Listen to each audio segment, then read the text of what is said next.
Assalamu alaikum. This is me, Amjad Umar Ranja. The topic for discussion is carbohydrates. Carbohydrates. What are the carbohydrates? What are some examples of carbohydrates? What are the literal meanings of carbohydrates? Definition of carbohydrates. Then, what are the sources of carbohydrates? And finally, we'll see some conjugated molecules of carbohydrates and other macromolecules. In this topic, we learn all these things. This is an introductory lecture over the carbohydrates. So, carbohydrates.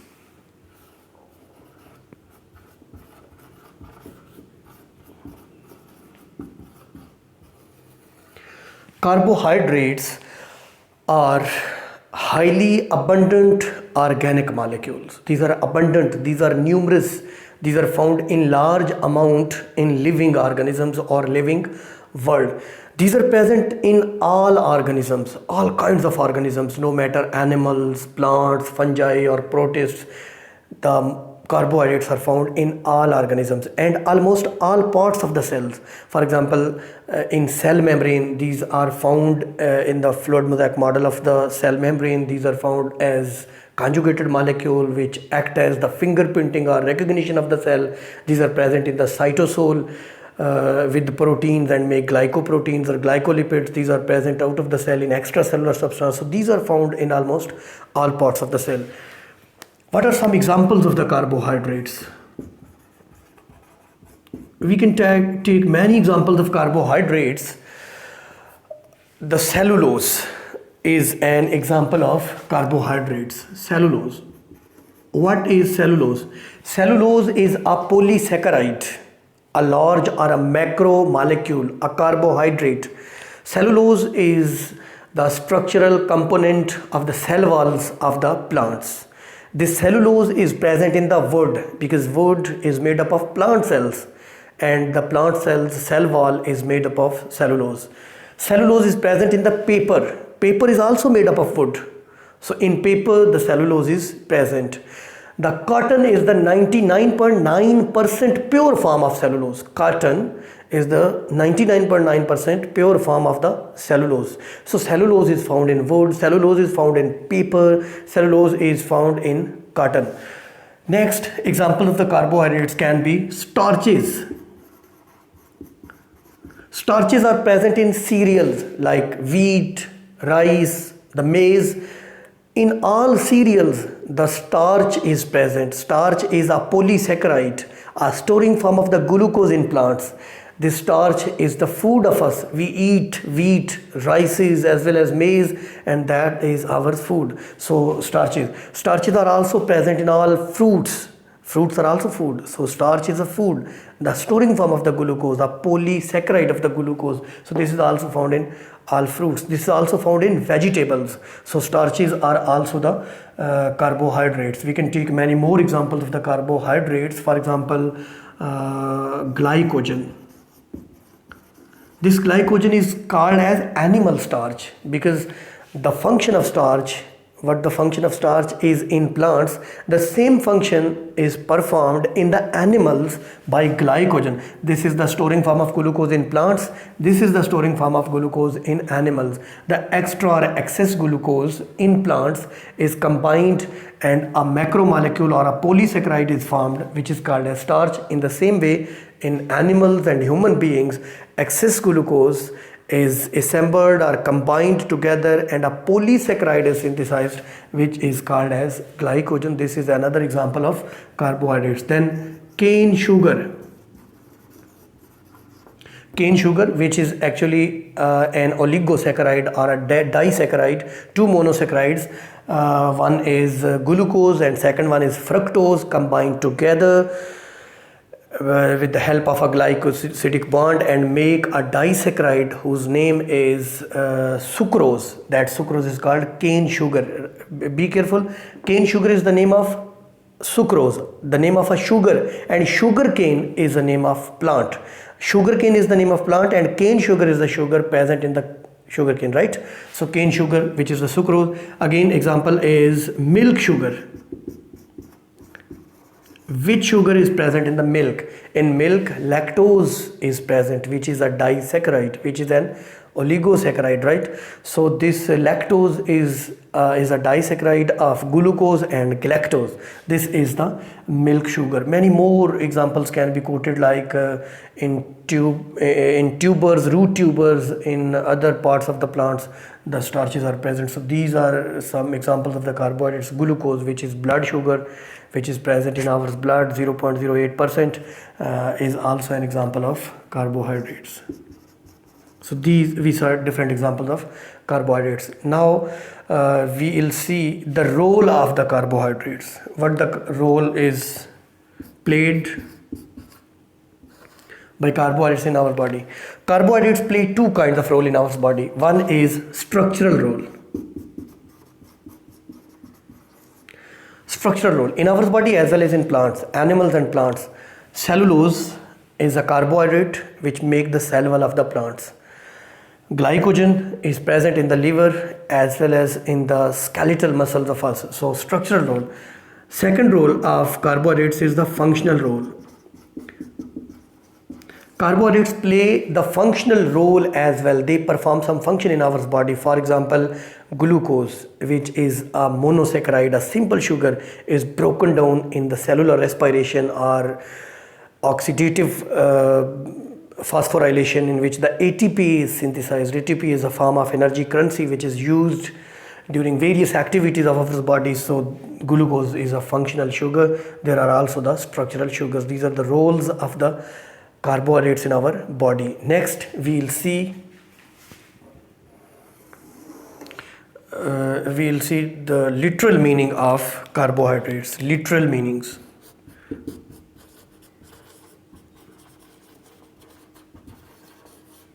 The word literal meaning means literature meanings, the world meaning. What does this word tells us? Carbohydrates. These are actually carbohydrates. These are actually hydrated carbons. Hydrates of carbon or hydrated carbon. Hydrates of carbon is more appropriate word.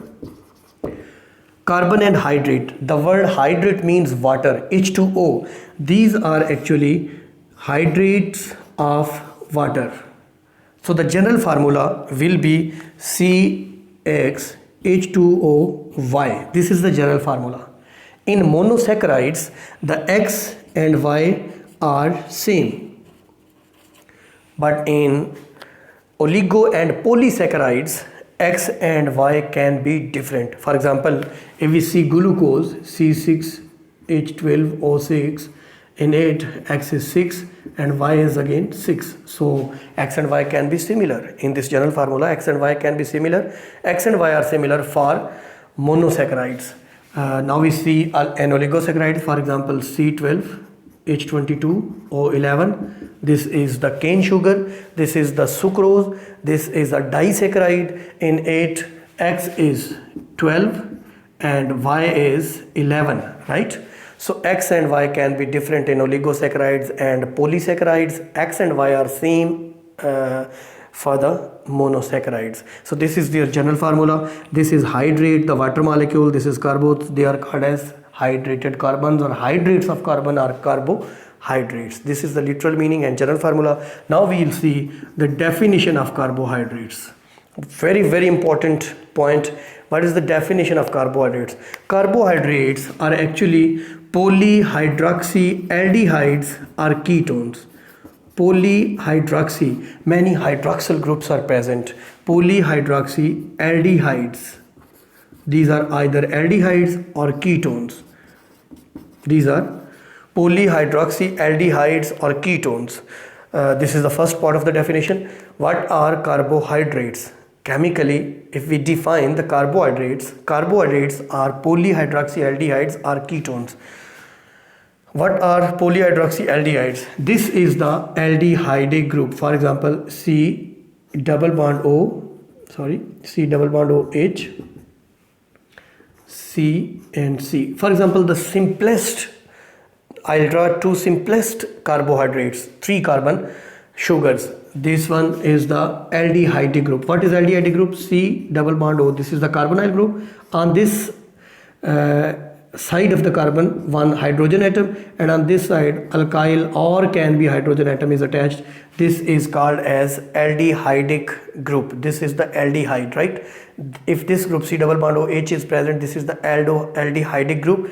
In the compounds in which this aldehydic group present are called as aldehydes, and such sugars are called as aldo sugars in which aldehydic group is present. Second one is the this is C double bond O carbonyl group. On this end of carbon alkyl group or carbon is present, on other end also carbon is present. So what is the difference between keto group and aldo group? Aldehydic group is this, ketonic group is this.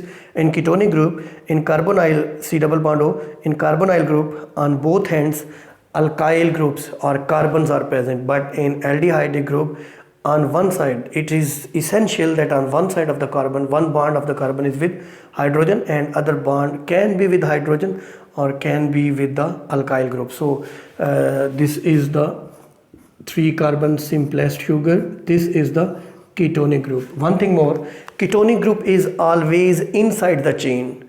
The aldo group is always at the terminal of the chain, because at one side is hydrogen, so this aldo group will be, aldehydic group will be at the terminal end, and this ketonic group will be in the middle, inside the chain, not in the middle, right? So we'll see here this carbon has just one bond, one OH, each carbon except then this functional group carbon. This is a keto sugar, this is an aldo sugar, so this carbon is the functional group carbon. In it, this carbon, the central carbon is the functional group. Except central functional group carbon, all other carbons will be having one OH group in carbohydrates. So this carbon will be having one OH group, this carbon will be having one OH group. In this carbon, no OH group will be attached because this is the functional group carbon. Same, this carbon is functional group carbon, so no OH. Over here, one OH group is present. Over here, one OH group is present. Except then functional group carbon, each carbon will be having one OH group. Now we see the 4 bonds of carbon. Carbon has 2 bonds, rest 2 will be with hydrogen atoms. This carbon has 1, 2, 3, 4, so no more hydrogen will be attached. This is 2, so more 2 hydrogen will be attached. This is dihydroxyacetone. This is dihydroxyacetone. 2 hydroxyl groups are attached, and this is just like the acetone, means if we remove OH group from here and OH group from here and we attach H and H over here, it will become the acetone, right? What is this? Carbon has 2 bonds, rest 2 will be with hydrogen. Carbon has 3 and 1 will be with hydrogen. This carbon has all 4 bonds, so no need to. Carbon has 4 valency. Carbon is tetravalent, right? So what is this? This is glyceraldehyde. Actually, if we have OH group over here, OH group over here, if at this carbon we add another OH group, so it will become glycerol or glycerine, but no OH group is over here, aldehydic group is over here, so this will called as glycer, from glycerine, glyceraldehyde. This is the glyceraldehyde, the simplest aldo sugar. This is the dihydroxyacetone, the simplest keto sugar. So we'll see this is polyhydroxy, more than one hydroxyl group, because the simplest carbohydrate is of 3 carbons, so at least 2 OH group will be present. So we'll see it is the polyhydroxy aldehyde or ketone or complex substances, or complex. These can be complex substances, more complexes than these. What are carbohydrates? Polyhydroxyaldehydes are ketones or complex substances which on hydrolysis, hydrolysis means breakage of large molecules into smaller ones by the utilization of water molecules. Breakdown of large molecules into smaller ones by the utilization of water molecule is called as hydrolysis. What is hydrolysis? We'll see later on. So complex substances which on hydrolysis yield means produce, yield polyhydroxyaldehydes are ketones. Polyhydroxyaldehydes or ketones. This is the definition of carbohydrates. We have seen the first part. Now we will see the second part. I said the complex substances which on hydrolysis yield polyhydroxyaldehyde or ketone. Carbohydrates can be polyhydroxyaldehyde or ketones or complex substance. For example, this is a complex substance, C12H22 O11. This is also carbohydrate, but this is a complex substance. If we hydrolyze it, if we break it down in the presence of water, one water molecule will be used. This is actually sucrose and this is a disaccharide.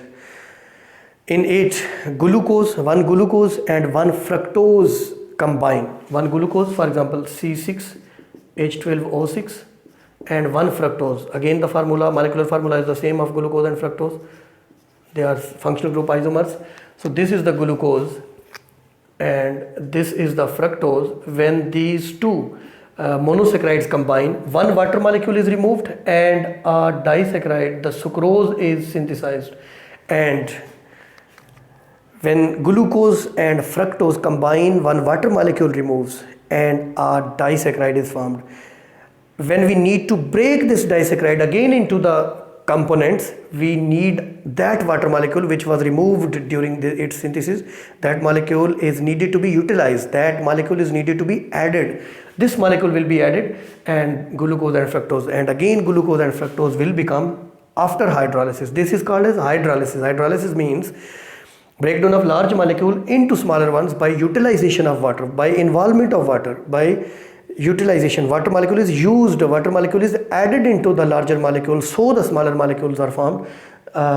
Complex substances which on hydrolysis yield the polyhydroxyaldehydes or ketones. This is the PET definition of carbohydrates. Now we'll see what is the source of carbohydrates, from where we can get the carbohydrates. The main source from where the carbohydrates originate is green plants. Main source is green plants. Why green plants? In green plants, chlorophyll is present. In the presence of sunlight, by using the water and carbon dioxide, the green plants synthesize glucose. This is the point of origin of carbohydrates. The first carbohydrate is glucose. This glucose combine and make other oligosaccharides as well as polysaccharides. Moreover, these carbohydrates convert into other components of the food like proteins, lipids and vitamins and enzymes. So the source of carbohydrates are green plants, where photosynthesis takes place, where the preparation of carbohydrates like glucose takes place in the presence of sunlight. And the last point of this introductory lecture of carbohydrates is, what are conjugated molecules formed by carbohydrates? What are conjugated molecules? When molecules of two different categories belonging to two different classes combine together and make a new molecule, that new molecule is called as conjugated molecule. For example, when carbohydrates combine with proteins, they make glycoproteins. The word glyco means carbohydrates, right? And when carbohydrates combine with lipids, they make glycolipids. These two, glycolipids as well as glycoproteins, are called as conjugated molecules. Carbohydrates and lipids, or carbohydrates or proteins, are of two different categories of molecules, two different classes of molecules. When two different classes molecules combine together, a large molecule is formed which is called as conjugated molecules. So carbohydrates also make conjugated molecules with proteins and lipids. These glycolipids and glycoproteins play very, very important role in the formation of cell membrane. In cell membrane, these glycoproteins and glycolipids are the fingerprints of the cell, the recognition of the cell. These are present in the cell membrane. These conjugated molecules are also present in the extracellular matrix. What is this extracellular matrix? The matrix or the substance out of the cell or present in between the cells. This extracellular matrix is actually the ground substance in which the cells are embedded. So in extracellular matrix, these are also present. Moreover, these conjugated molecules are also present in cytoplasm or cytosol. So they also play a role in cytoplasm. So this is an introductory lecture about the carbohydrates. We saw in this lecture what are the carbohydrates, what are some examples of the carbohydrates. Then we saw what is the role of carbohydrates in the living organism, what are the literal meanings, what is the general formula, what is the definition of it, what are some examples or to elaborate the definition. Then we saw what are the sources of carbohydrates, and then what are the conjugated molecules and what the role they play in living organisms. This is all about this introductory lecture. We'll bring the next lecture depending upon classification of carbohydrates, the three classes: monosaccharides, oligosaccharides, as well as the polysaccharides in the next lecture. Thank you very much.